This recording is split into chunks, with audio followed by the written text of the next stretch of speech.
Traditional firewalls look at things like source IP address, destination IP address, the protocol, or in the case of TCP and UDP, they look at the actual port number as well to identify maybe some higher level application. But for the most part, traditional firewalls are very much centered around looking at the network level information as opposed to the actual application that's generating that information. And that tends to lead to a major limitation in their ability to stop more advanced threats. And as a result, there's been a lot of work in being able to advance what firewalls are capable of doing. And in this video, I'll talk a bit about some more advanced capabilities of firewalls today as opposed to more traditional firewalls. So let's start by thinking about, imagine you've got a user here, and he has a bunch of different things he's doing in his enterprise. So maybe he's, what kinds of applications might he be running? Maybe he could be browsing the web, so web browsing. He could be checking his email, and maybe he's using a web-based email program. So really, this is part of web browsing might involve he's checking his email.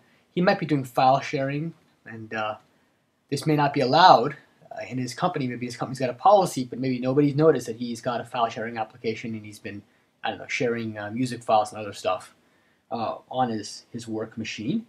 He may also be doing instant messaging, and maybe it's a similar story. Maybe he's not allowed to have a particular instant messaging client running on his system, but he's running one anyway because nobody said anything else to him.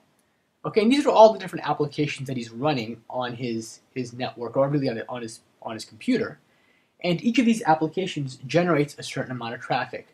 Now, what's interesting is that all these applications, and it could be the case, they may all be generating traffic over either port 80 or port 443. And port 80, recall, is the port for HTTP. This is kind of standard web traffic, and port 443 is the port used for HTTPS or SSL traffic.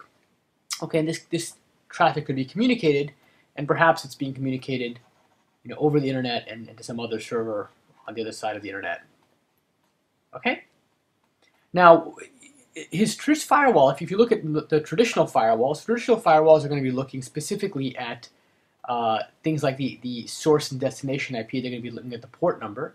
And so from the perspective or the purview of the traditional firewall, all of these four applications, they all look the same. There's nothing that really distinguishes them. They really are all focusing on the port, okay, rather than the actual application itself that's running on that port or that's communicating over that port.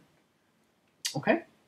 And this could be definitely a bit of an issue. And so one thing that advanced firewalls do is they try to identify what particular application is running. So for example, they may be able to do some deeper inspection at this level and say, hey, even though this is all going over port 80, maybe this application happens to be the file sharing application, or maybe it happens to be the instant messaging application.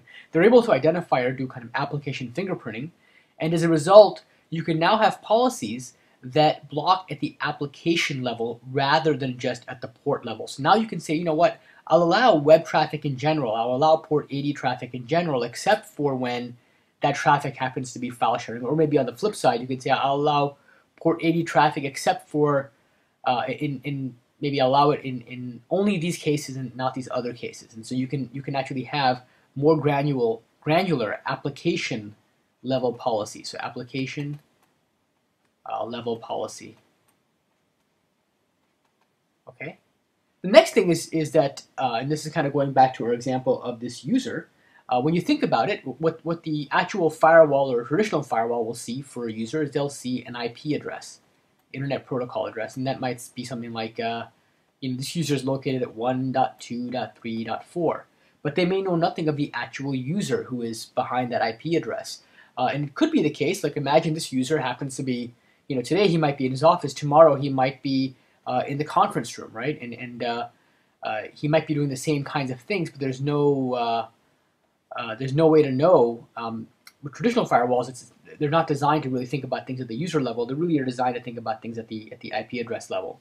And it will be useful to say, what, maybe certain users or in certain settings, users are allowed to behave a bit differently. So for example, maybe for a particular set of users who really need to do file sharing for business purposes, maybe for those users, you can allow a very specific set of file sharing applications, but for any other user in the system or any other user in that company, those applications may not be allowed. And so the big thing is that You want to be able to not just look at the IP address, which could change or which could differ based on where the user is located, but you want to actually know who the underlying user is and be able to create policies, and this is maybe user-centric policies. So the idea is maybe you can block things based on who the actual user is versus versus where he's actually located, which I think is again a lot more practical. So I'd say the two biggest aspects of kind of more advanced firewall functionality are application level policies and being more application level or